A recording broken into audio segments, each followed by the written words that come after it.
New tonight, the Pacers and the city are working out a deal that could keep the team here for decades. At least that's according to a new report.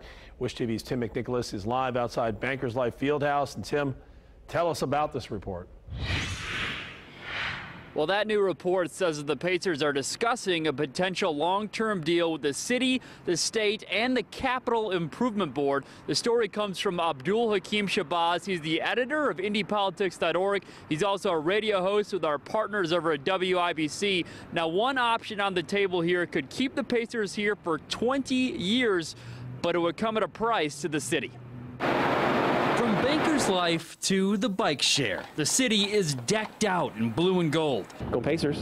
One reason why is because Indy pays. The Capital Improvement Board, or CIB, agreed in 2014 to pay tens of millions of dollars in operational costs to keep the Pacers until 2024. So they're trying to have a new deal in place before the current deal expires. Shabazz says his sources tell him a new deal could last until 2044 if the city, state, and CIB can cover operational costs, which could run about $25 million per year. And then there's talk about some improvements to Bankers Life to sort of keep it, up to speed and up to snuff.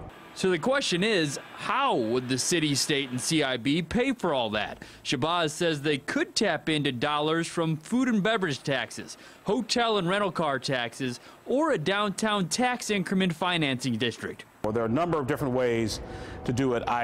No one has said to me that there will be any sort of general tax increase. According to Shabazz, the details are not set in stone and negotiations are still going on. I just think that because of all the value they're bringing to the city, the city should give them some incentive or some value to keep them here. I don't think that they should necessarily pay for all of it, but yeah, if they could meet somewhere in the middle, I think it would be beneficial for both sides to keep them here.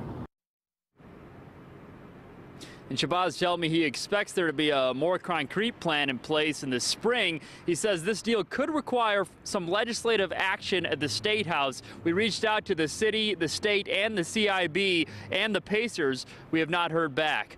Reporting live, I'm Tim McNicholas, Wish TV News 8.